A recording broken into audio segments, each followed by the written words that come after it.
It's puck time. The boys are back. Andrew McInnis and Alex B. Smith, both of them found at sportsmemo.com, and me, the Prez, WagerTalk.com. So far, Andrew, your sound quality is exceptional. You haven't said a word. Let's not jinx it, eh? Yeah, it'll be bad. Alex, how are you, man? I know you've been sick the last few days. Yeah, fighting off a cold that's been going around. But other than that, I can't complain. And the irony, because the weather here in St. Paul has actually been pretty nice for mid-January, early January. So hopefully I can get over this cold. And I don't know. Maybe I want to keep getting sick because I've been winning left and right. So maybe there's a kind of, if I start feeling better, maybe I'll start losing. I don't know. Don't want to jinx that either. So. Andrew, I hear you have a basketball game tonight. I'm guessing you don't play center. I don't know why you'd say that. I'm probably one of the taller guys around on my team, but yeah, I'm more like shooting guard, small forward kind of thing. It's funny you always talk about your hockey games. What do you play on, a team full of midgets? I'm 6'5". I don't know how small you think that is, but oh, you're 6'5"? Yeah. Well, I didn't know that. It's not like I've met you face to face. Okay. And with 6'5" and 6'8" with the hairdo. Exactly. It adds a little bit. Okay. And if you ask a girl, 6'7". If I ask a girl, it would be 4 inches.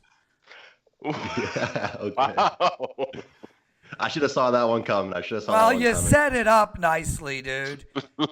For sure. Speaking of basketball, though, I know this is a hockey show, but 8-1 ATS run for myself at Sports Memo with NBA plays. So hockey's kind of been taking the backseat for me recently, but it's still, of course, hockey's going really, really well. But I find with NBA being really low volume, seeing the league pretty well right now. So we got play posted tonight, going for 9-1 in my last 10. Good luck, my friend. You can get that play at sportsmemo.com. Guys, I'm going to give out a couple of promos, and then we're going to take apart the card. Each of you are going to do 2 games, and then we're going to do the last minute of play, in which we'll go through the whole entire card real quick. Real quick promo for Buster Sports. You can find him at WagerTalk.com. He's absolutely rolling in NHL. He never comes on these shows because, well, if you've heard Buster talk on a show, you'd turn the show off. But that doesn't mean he doesn't know he's NHL. He just stinks on these shows. We have tried it in the past. It just doesn't work. Some guys are good talkers, and some guys aren't. What can you say? Bottom line, Buster has his third 5-star play of the season up tonight at WagerTalk.com. He has won his last 2, so he's a perfect 2-0 in these plays. His third play tonight, you can get it at WagerTalk.com for only $5. Use the promo code BS for Buster Sports, BS5. As well, of course, you can get Buster, Dave, Carm, myself, Alex, or Andrew for a week of NHL, $39. Use the promo code PuckTime at either Sports Memo or at WagerTalk.com. So I don't know if you heard, but I played hockey on Tuesday night and I scored a goal on my net and I celebrated. That was the best part, is that I celebrated. What, did it just bounce off your skate with like the C. Smith debacle? Or? It's exactly what happened. I was standing in front of the net. Bounced off my skate and right in. It was such a beautiful deflection. And at 49 years old and playing defense, I look at it as a goal is a goal. Yeah, just a shame you weren't, 100, 200 feet the other way. I don't score goals on the opposing net. It's not something I do. My specialty is own goals. I've done 4 this year already. So besides that, Prez, how was the game? What? How was your defense? Besides that, how was the game? How was your defense? We played a team in a division above us. They absolutely slaughtered us, but I've got an incredible stick lift move. I did it 3 times. It was awesome.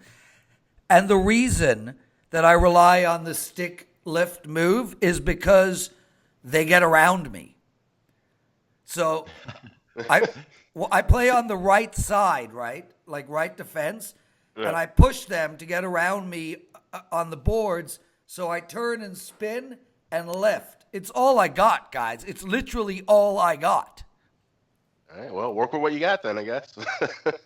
But speaking of which, before we get into the show, Alex, I want to talk to you about the Chicago over in the first period. We talk about it all the time. It's obviously a great winning proposition right now. I want to ask you why you think it's happening. And before you answer, the reason I was thinking about this is, my team in hockey, we're a bunch of late 40-year-olds, and we play in an open hockey game, in a hockey league, which means 90% of the guys we're playing are in their 20s. We win almost every year. I mean, we're really, really good. But one of the things that I noticed is that we score a lot of our goals in the first period. The reason for that is because by the third period, we're wheezing on the bench. Right. We're dying. We're literally playing not the left wing lock. We're playing the front three lock. We're playing the full front three lock too many beers on the bench. Just to hold on to our 3-1 lead. So it got me thinking, why is it happening in Chicago? These guys aren't ancient. They're not dying by the third period. Well, there has to be a reason. Well, there's a set of reasons. At the beginning of this, we're talking about the Hawks. They're now 23-3 in the first period over the last 26 games. At the beginning of this stretch, the Hawks were on a road trip out west, and Patrick Kane said after one of the games that they ended up losing, I think it was like 4-2, 5-2. He says we aren't starting off well at all. He says we're having trouble getting going in the first 20 minutes. So they were letting in goals. We know how bad their defense has been all year. They were letting in 1, 2, 3 goals at the beginning of this stretch. Then they started making some changes in the lines. Top 6 lines got shuffled around a little bit. And then they started scoring goals on their own. They were just playing more of their style, which is more of an open style, a more up-tempo style of hockey. So they were getting a goal and allowing a goal back. So that's the thing. When you're tracking these trends, you got to look and see, why. It's a question you always have to ask yourself at any bet. Why is this happening? These things can change throughout the course of a trend, of a shift. Same thing with Tampa Bay. They had another night where they scored 2 goals on their own, but then a couple of nights before they gave up 2 goals early. So you have to kind of get a feel for that and read that. But I think mostly it's been overall throughout the league. You just see a lot of energy in the first period, especially on the end of trips. Teams have a ton of energy early and then they burn out late. That's why it's also, if you're betting these first period totals, might want to be playing some of these live as well, because you see teams start spending all their energy in the first 20 minutes. They may not have anything left except by the third period. So take the over in the first period and then the in-game on the under. He's Alex B. I'm the Prez. Andrew McInnis, let's start with you, brother. Let's take a look at this Philadelphia game. Hosting Colorado tonight. Hosting Dallas tonight. Philadelphia has lost 8 in a row. They've barely been close in any of these games. They did have an overtime loss to Calgary, but this team is an absolute mess. The over and under is 5.5 in some places, but 6 mostly across the board. Dallas has won 3 of their last 4, including a road win against St. Louis. It's a pick'em game, basically, all around. Alex, what do you think in this game? Andrew. Yeah, well, you know what? Looking at this game, I think it's important to mention, for my handicapping personally, Prez, I like to really take into account what coaches are saying, what players are saying in the media. I find that very important. I find that the vibes, the attitudes, that kind of stuff, the team atmosphere is very important. And as we all know, the whole Dallas organization, the CEO, the owners were kind of bashing on Seguin and Ben, and things weren't really good in the locker room. Things weren't really going well for them, and all of a sudden, they're just clicking on all cylinders. Things are going very well for them right now, and it's not just offensively, it's defensively controlling the puck very well on their own end. And Khudobin's playing very well as well. And so it's Khudobin versus Carter Hart tonight, and I've been impressed with Hart so far, but I think Khudobin does take the hat in that matchup, and I think that they'll continue to roll here. And Prez, like you mentioned, I'm surprised it's close to a pick-em price right now, and I think that this team, and you've mentioned it numerous times, that they are an understyle team. They're a lower scoring type team, but I think they'll get the job done, and that kind of style works very well against the Flyers because they're very sloppy in their own end. They can't really handle the puck. I talk about it all the time, how talented this team is. The offensive weapons that they have, they're, top 3, 4, 5 players are so talented. But then when you go down to their third and fourth lines, it's disgraceful, it's disappointing, and it's tough to see. So overall, I think Dallas gets the job done easily. And, if you want to, pull the old Dave Koken and go for, half unit on the money line, half unit on the puck line, I'd recommend that possibly as well, because I think Dallas absolutely rolls in this one. Thanks, Andrew. Alex, let's talk about I think one of the games of the night. The Winnipeg Jets on the road, 27-13 on the season, being hosted by the Minnesota Wild. 65% of the money has come in on Winnipeg. Minnesota's been playing pretty good hockey of late. They've won 3 of their last 4. They did lose to Boston 4-0, but it was on a back-to-back, and it was also on a 3-game and 4-night scenario, which is very, very rare. Winnipeg, one of the best teams in the league. They've won their last 2 games. This game, again, very close to a pick'em. The Minnesota Wild are minus 125. Winnipeg is, plus a super short 105, and the over and under is 6. Winnipeg plays to the over. Minnesota plays to the under, although they have been, teams have been scoring on them of late. Where do we go in this hockey game?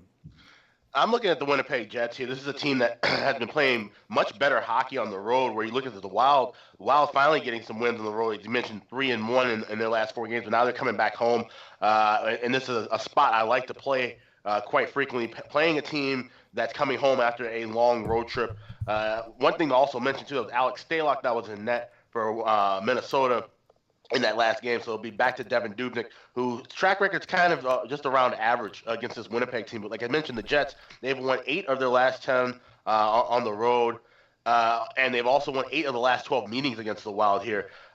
These two teams played back on December 29th. It was a close game, 3-1 game. Minnesota wins. They got an empty net goal late, but the Jets were dominating most of the possession for that game, and I expect to see that here tonight as well. I think we might see a tired Minnesota team come out a little early, a little flat. This is a Winnipeg team, like I said, they're rolling right now. We mentioned this with Washington and Pittsburgh about how these top-tier teams kind of look slow and sluggish early in the year, and then once the calendar changes to the new year, they start to pick up things, and I think that's what we're going to be seeing here from Winnipeg tonight. Thanks, Alex. He's Alex P. Smith, Andrew McInnis with us. The show's called PuckTime. You can hear us every day, Monday to Friday, at WagerTalk TV. Andrew, I want to talk about the Vancouver Canucks. 20-21 on the season. They're hosting Arizona tonight. It's a short number all around. For me, I look at this Canucks team, and they're young, and they've got some stars in the making. They've lost their last 2 games, but they're coming back from a 6-game road trip where they did go 3-3, which is pretty good. Arizona won their last game against the Rangers 5-0, but they've lost 3 of their last 4. The over and under in this game is 5.5 across the board, which in this day and age is fairly low. With that said, Vancouver hasn't scored a goal in 2 games. Where are we going here? I'm not sure if it was Alex that had that on his lineup, but for me personally, I would look at. I think Vancouver can get the job done. I think that they have done without injuries, and with players being out, people have to step up. Plain and simple to me, I think that this price, and I think Arizona's still a sloppy team in their own end. Alex, yes, this was your game to talk about. Sorry about that. Go ahead. No, it's fine. But, I agree with that. Both of these teams have been playing pretty sloppy hockey. And you look at Vancouver's kind of fallen into the trap that we've seen Edmonton fall in with Connor McDavid. Now with Elias Pettersson out, this Vancouver team has been shut out in 3 of their last 4 games. He's really been the catalyst to their offense, and when he's not there, he's not around, they seem to be struggling quite a bit. So playing an Arizona team that we've seen be inconsistent on offense as well. Arizona, they've gone under in 4 of their last 6 games. Vancouver's gone under in 4 of their last 5. We're seeing one of those now rare 5.5 totals. I think the under is something we'll be looking at here. I think we only see maybe 2 or 3 goals total in this whole game. Who do you think wins the game? I lean with Arizona here. Like I said, Vancouver coming off of that road trip, that's a spot worth fading against. And Andrew, we got to talk about the Leafs. On the road, after a loss, they looked horrific against Nashville, couldn't put up one single point. But, look, it's going to happen, man. So even the best teams in the league, Tampa Bay, Winnipeg, Nashville, the Leafs, they're going to lose games. Hutchinson's still in net. He's playing against Kincaid. New Jersey is 16-19 on the season. But Toronto is a big favorite here, minus 165. The over and under in this game is 6.5, which is a high total for a New Jersey game. What do you think is going to happen here? Yeah, Prez, I agree with you. I mean, that stuff can happen against Nashville, but when it comes down to it, ultimately they have to put up a better performance than that. They can't get shut out. They can't get dominated in their own end. Can't be losing puck battles. That's just simply effort. And I don't want to say that they weren't trying, but it seemed like the depth level of the Predators really dominated in that matchup. But coming into this one, I mean, this Leafs team, how often can you really say the Leafs have dropped 3 of their last 4? Not very often whatsoever. Before that, a little bit of a losing streak. They won 4 straight games. Heading into this one, I'm going to look at, it's puck time. We don't have to give out sides and totals all the time. I'm going to give out a team total over 3.5, minus $1.15 for the Leafs, which means I ultimately would lean towards the over as well. But, this team knows how to bounce back. And I was watching a lot of interviews, a lot of talks with the coaches, and, Babcock shuffling the lines quite a bit, working on their power play a lot in practice. And, this team knows how to get the job done. I mean, a lot of people putting pressure on Nylander to start scoring, but that'll come. There's time. It'll come. And this team has far, far too much scoring ability. And the thing is, hockey nowadays, it's goals. It's about who can score realistically. It's in the playoffs. It's not really lower scoring games as much, even though the intensity level is up. And Hutchison, he's had 3 games, I believe, under the Leafs, and in 2 of those games, he's allowed 4 goals. So that's not really acceptable. But I think they come into this one and absolutely dominate. Bounce back big time here. So I'm going to give out the over, Prez, but I'm also going to kind of narrow in on the team total, 3.5 minus 115. Guys, make sure to get down on Buster Sports' 5-unit play tonight at WagerTalk.com. It's his 3rd of the season. He's won his last 2. You get it for $5. Use the promo code BS5. Guys, it's time for the last minute of play. Let's go through the board at 100 miles an hour. I'll throw the games at you. We've already spoken about Philly and Dallas, Toronto and New Jersey. Alex, Columbus minus 108 against the mighty Nashville Predators. The Predators are on a long road trip right now. Columbus looked terrible in their last game. Barely had a shot on net. Didn't have a scoring chance. But the Fonz gets so angry when his team doesn't play well. So I'm thinking Arthur Fonzarelli is going to get Columbus up tonight, and I look at the Jackets. Yeah, I would expect some happier days here, too, with Columbus tonight. Playing against a Nashville team, like I said, they've been rolling as of late. They looked good last night in the 4-3 win against Chicago. They've won five of their last 6 games, but overall they have 4-11 their last 15 games on the road. It's a battle of backups here. You got UC Saros going for Nashville, Jonas Korpisalo going for Columbus. Korpisalo, he's looked shaky at times, but he is 6-2-2 on the year. Like I said, we're getting a really good price here with the Columbus team that, they played bad the last game, but you got to also remember they played the best team in hockey in the Tampa Bay Lightning the other night. So I expect to bounce back here. I look at the Blue Jackets. Andrew, Washington, Boston, beautiful game, 2 incredible hockey teams. One of the interesting things I find, and we see this a lot when Pittsburgh plays Washington, is that these big-time scoring machines in which Boston and Washington are they play to the under when they play against each other. The under and over is 6. I lean on the under in this game, and I do like Boston a little bit, but at minus 145, I don't see any value. I tend to agree with that strategy, Prez. I fully agree. I think that when teams that are elite both come together, it could ultimately go towards an under. But in this one, you don't really know with the revenge spot, the way that Washington dominated the Bruins in the past. It's hard to say for me. This is one of those scenarios for me where I'd almost look for a first period over and then a full game under. I honestly think this one will completely explode out the gate and then, kind of just settle down. So my ultimate play would be the first period over at $1.20. Alex, the New York Rangers, 17-18 on the season. The Kings in net, hosting the Islanders. Islanders lost a game against Carolina a few nights ago. I was on them. The Rangers are plus 115. It's not really a home ice advantage here. The over and under is 6. Where do we go in this game? Only thing to look at here would be the Islanders. Islanders have won 14 of the last 18 meetings with the Rangers. It's a Rangers team that's also coming back from a trip from Las Vegas. We've talked about this team. Teams that have left Las Vegas in their next game, 2-5 this season, and 3-13 the last 2 seasons. That Vegas trip has really gotten the teams after leaving the desert. So I look at the Islanders here. Alex, Andrew, Tampa Bay, a huge favorite against Carolina, and Carolina played great a couple of nights ago against the Islanders. They're also 20-17 on the season and fighting for a playoff position. With that said, Tampa Bay is by far the best team in all of hockey right now. Obviously, I wouldn't lay minus 2.5, but I do like Tampa Bay on the minus 145 line. The over and under is 6.5. Carolina plays to the under most of the time, and Tampa Bay can play whatever style they want. Where are we going in this game? Tampa Bay is the fastest team in the league by far in my eyes. And like you said, I don't want to lay minus 195. I look at the regulation line or -1 for Tampa Bay. But yeah, I mean, Carolina, if they're going to have any chance in this contest, they'll have to slow the pace down, do anything they can, clog the neutral zone up, clog the ice up, make things look smaller, make things difficult for the Tampa Bay Lightning. I mean, I believe their top line is 3rd in the entire league for points about top lines, and they're absolutely dominating. So I look for Tampa Bay in regulation and look for under 6.5.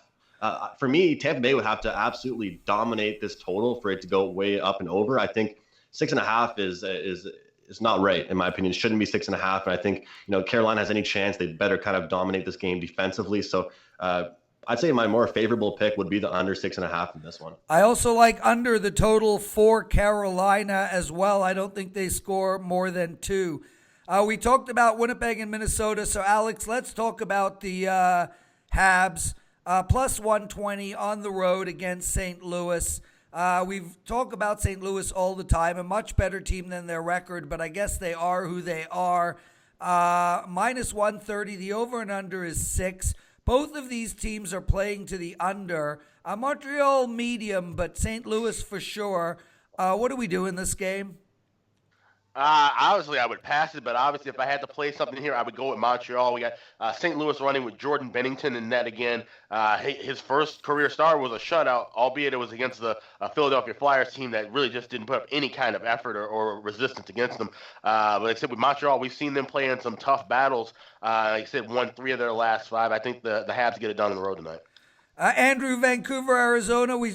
Edmonton, Florida. Edmonton minus 120. I think this is the spot to actually grab Edmonton here. Florida, both teams are 500. Hitch is furious. Edmonton looked terrible last game. They're playing at home. I lean on the home favorite here. It's a short number. I'm on the Oilers. Yeah, Prez, honestly, it's a shame that the number 1 soda calls player in the world, Connor McDavid, is on that team. I mean, I know marijuana just got legalized in Canada, but I do not know what Peter Chiarelli is smoking in Edmonton, because I don't know what or where this team is going. I honestly don't. How did Ryan Strome turn into Spooner? I don't know how all these guys have gotten traded. Taylor Hall, Eberle, all these guys. This team's an absolute disaster. They can't score. It's embarrassing. I feel bad for McDavid having Cassian on his right wing. I'm just going to go with the under, Prez. This team can't score. They can't get it done, and I'm not going to rely on them whatsoever to do so. So if they're going to win a game, it's going to be McDavid scoring 2 goals and it being a quiet game. This team's a joke, and I'll lean the under. Hopefully that was appropriate joke, Prez. Well, I don't really care if it was appropriate or not. There's no censors on our show.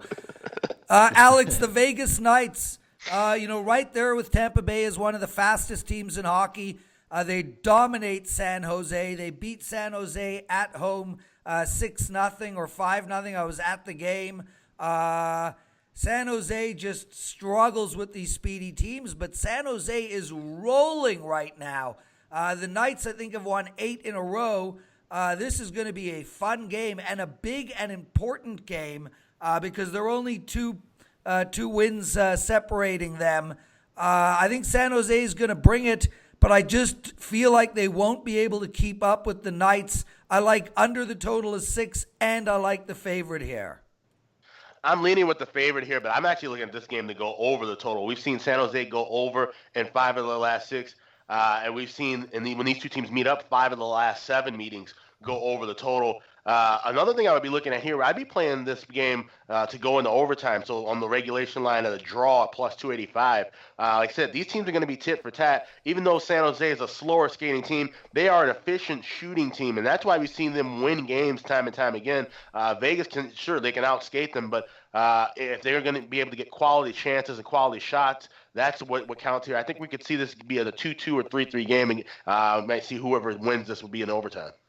Andrew, a couple of days ago, Ottawa was playing in Anaheim. I said this game would go under the total, even though Ottawa can't stop scoring and can't stop letting goals in. Now they're playing against the Kings, another, probably the slowest team in hockey. Look, I think the Kings are worse than Ottawa. Frankly, I think the Kings are the worst team in all of hockey by far. And here they sit at a minus 220. There's a book out there that have them at minus 286. There's no chance in hell I'm betting on the Kings. I lean on the under here. Yeah, I'm happy you said that, Prez, because, as long as Alex has known me, he's known I've had a hate out for the Kings for a long, long time, and I don't get it. I don't understand why they're this heavy of favorites. The play for me would be the Senators plus 1.5, minus 130.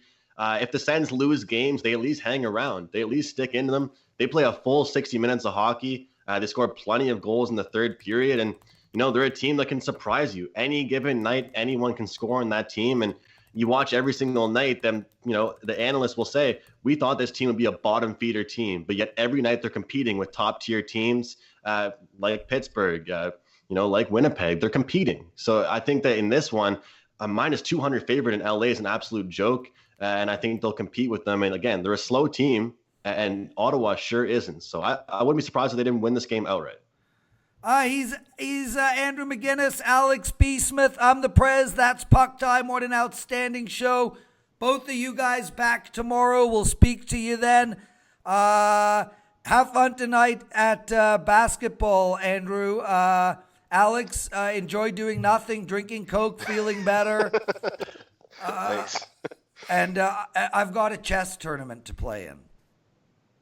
Best of luck to you in that. No, a chest tournament. Oh. Would you like to see my Terry Crews? That's fine, Prez. We're all good. Later, boys. We'll speak to you tomorrow. See you, fellas.